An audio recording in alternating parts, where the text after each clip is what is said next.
let me just, we'll say a few words in English, and then we'll say some words in Espanol. Muy bien. First of all, let me just thank all of y'all for being here. I certainly want to thank the minister for being here from Honduras, and also the ambassador also. Jorge is here also. I want to thank him for being here. We had a meeting to talk about different things. One, as you know, the number of kids coming across. And kids in the past were making about 20%. As you know, at one time, it was 1,200, 13, 14, up to 1,600 people that are coming through the Rio Grande Valley. 20% of them were kids. As you know, that number has gone down drastically. Different reasons. One, it could be, if you look at history, you have the ups and the downs because of the weather, and certainly we're in the very hot weather right now. Combined with that, it could be the good effort that law enforcement has done to target the smuggling organizations, the work that we've been doing here on the border and the work that we actually do over there.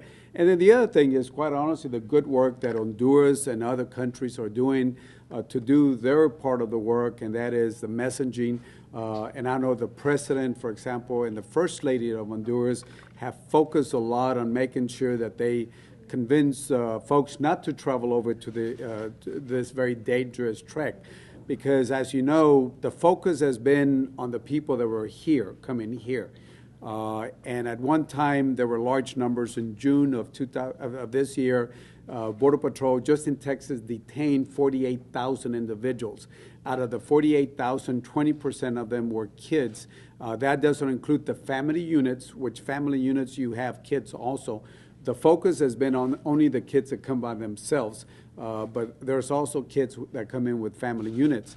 That number, as we said, has gone down. Focus has been the ones that have made it across over here. But think about the ones that never got over here, the ones that might have died on the trek over here, or have been stopped and been used for either sex labor or other type of labor and on the way up here. So there's some unknown kids that have never made it over here, and that's why it's been a very dangerous trek. And I know that the country of Honduras has done a great job in making sure that they get the word over to their folks so they don't come over here. So a combination of factors. Now, the other thing that we spoke about, and I know Tim Zuniga Brown, who heads the unaccompanied, he's been here, I think, since yesterday, and they've been meeting. He had to catch an airplane, and I certainly want to thank the State Department. But we had the head of the unaccompanied kids project here with us, Tim Zuniga Brown. But the other thing we talked about is what do we learn from this humanitarian crisis? What have we learned? Certainly, we've learned the strengths and the weaknesses of the U.S., Mexico, and the Central American countries. So it gives us an idea of where we are right now. But it also should tell us what we need to look at the future. Because just because the numbers have gone down doesn't mean that they can go up. And as we know, history, in the 1980s, we had the folks coming in from El Salvador because of the Civil War. We certainly remember the Brazilians in 2005, 2006. So there's always been peaks in people coming across. But I think it should tell us that we should do a long-term strategy for Latin America. When we talk about Latin America, we as a country, we export about 40% of everything we produce as a country, as the United States, to Latin America, which includes Mexico, Central America, and of course, South America. But is 40% of our attention in those countries? No, it's not. And as you know, lately there's been issues with Ferguson. There's been issues with the ISIS in Iraq, issues with Ukraine. And we got to make sure that the attention doesn't get away from the border itself. And we got to make sure that it doesn't take away not only attention from the border, but also the attention from Central America also. We talked about preparing a long-term plan, whether, and we'll come up with a name later, but whether we call it a Marshall Plan or whether we call it a Plan Colombia or Merida Initiative, we need to do something that's more comprehensive to Central America. The focus has been on just security. But I think if you look at some of the root issues that were brought up, the violence and the economy. And I think you can talk about the numbers. 43% of the people make less than $1 in Honduras. 53% of the people in Guatemala make less than $2 a day. So therefore, we got to look at the poverty issue. So when we look at this overall plan for Central America, and I asked the State Department, and they're working on it right now. They're working on it right now, but we look forward to look at this comprehensive plan. It should look at not only security, which is there's already a plan right now called CARSI. It's about $300 million, but we got to look at for a whole bunch of other, other countries also. But we got to look at the prosperity and the economics part of it, because if we don't address some of the root issues, we'll still be continuing working with this situation.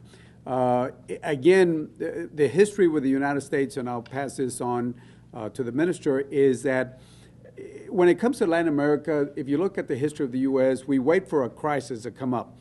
In the 1980s, we saw the crisis of Daniel Ortega and the Sandinistas, and all of a sudden, what do? Oh, there's something going on, so let's send Oliver north, and let's send arms down there, and then after a while, issue kind of calms down, and then we forget about it, and then we come back again to other issues come up.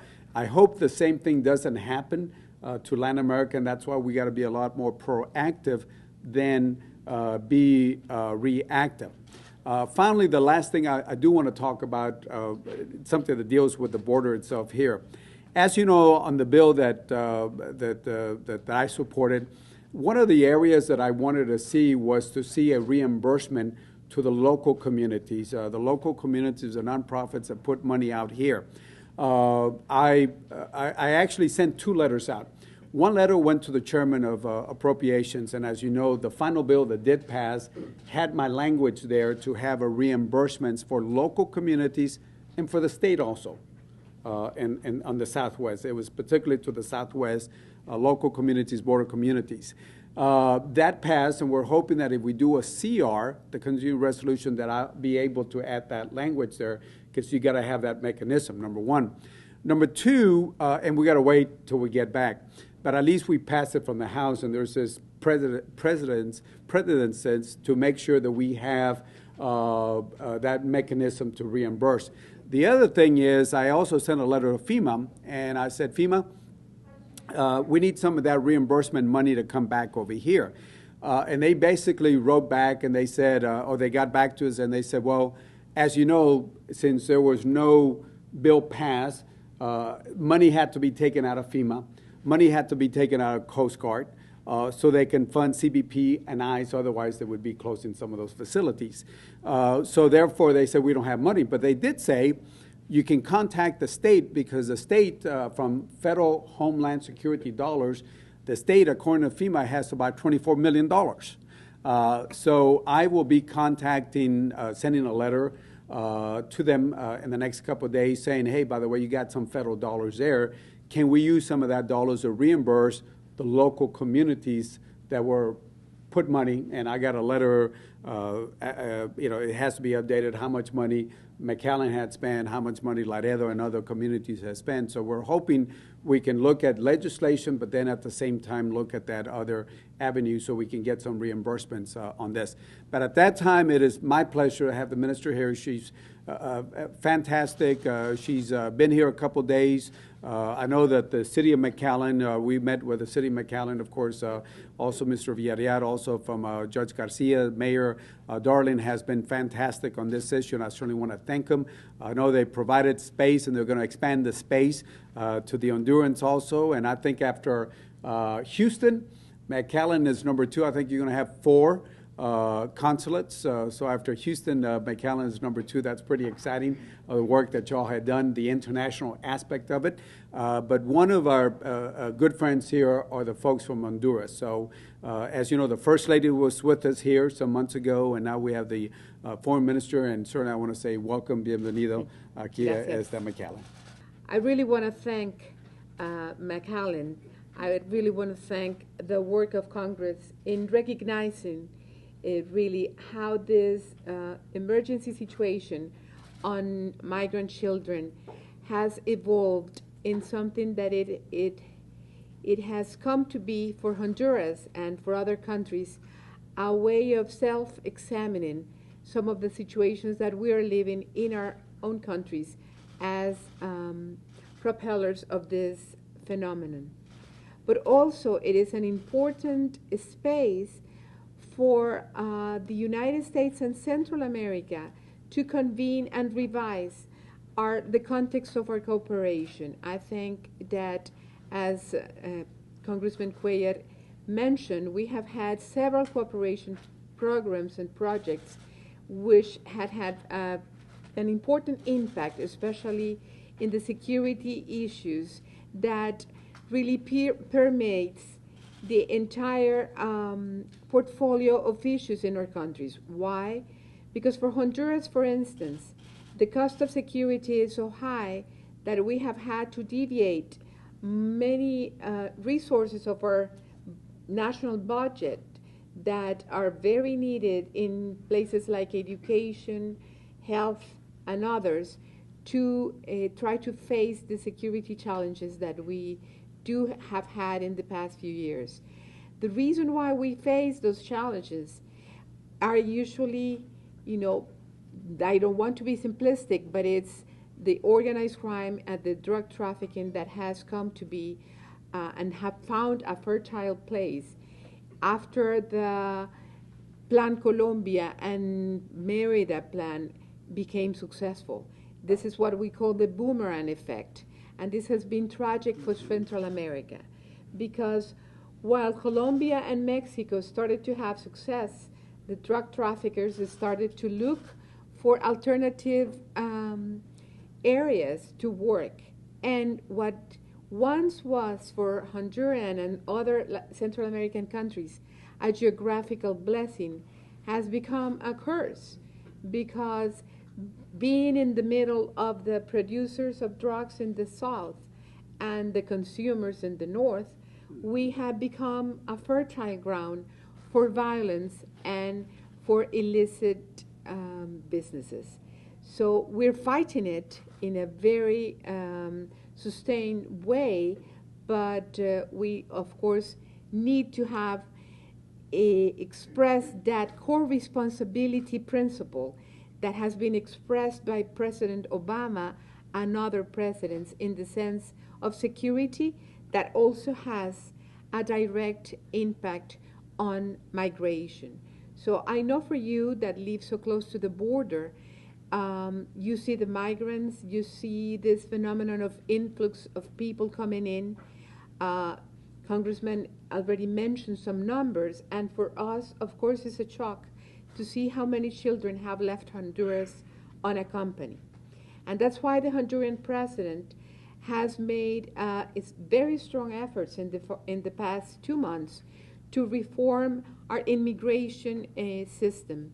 We have created a new Institute of Migration, trying to promote more security, trying to detect, and we have done so very successfully, the disappearance of what we call the blind spots, those places in our own borders that we didn't even know it existed, and that those were the crossing of the coyotes, as we call them, with unaccompanied children coming up north. In the past 3 weeks, 12 different groups of coyotes or people traffickers have been dismantled in Honduras.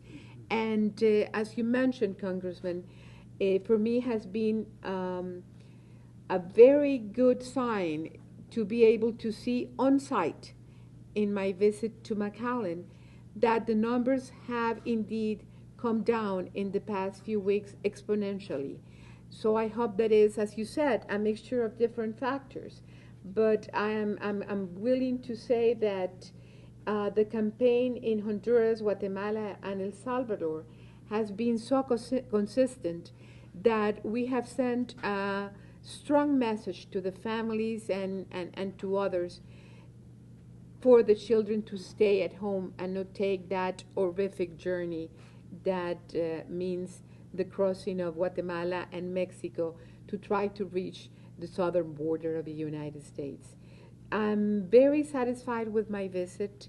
I have had different encounters with congressmen, with congressional districts close to this area, and it's such a good thing that I'm finishing with you, Congressman Cuellar, and have the opportunity to convey to the press my impressions of this visit, and to say that I have found a solid understanding of the situation. I have found a really focused intention of trying to work forward, not only in the immediate needs that the situation of the migration has put us forward, but to see how we work together in the future, to be able to review cooperation between the United States and Central America, to review possibilities of increasing our commerce situation, our investment situation. So there are a lot of new possibilities that this sad human drama has made us examine and re-examine. Is the fact that we also said telco where we're talking about Mayor Darling also, is that, you know, going through this gives us an opportunity to review where we are and where we ought to be. This issue is not only a security issue, it's a lot more. It's not one dimension, it's multi-dimension because we got to work with not only the state, local, federal government here, but then you got to work with the international partners also, both public and private. And I think we talked also about maybe even having the possibility of trade missions from McAllen to look at opportunities that are in Honduras and foreign investments. And I think this could be a two-way street. So this situation, this humanitarian crisis, has given us a opportunity to look at not only the present, but more importantly, look at the future relations between the United States and Honduras. And certainly the Valley is going to be playing a very vital role to this. We have to conclude. I know the minister, and then I just want to say thank you. Thank you so much. And again, I want to thank you so much for being here. Thank you so much. I appreciate it on that. Gracias. Gracias Buenas a tardes. ustedes. Buenas tardes.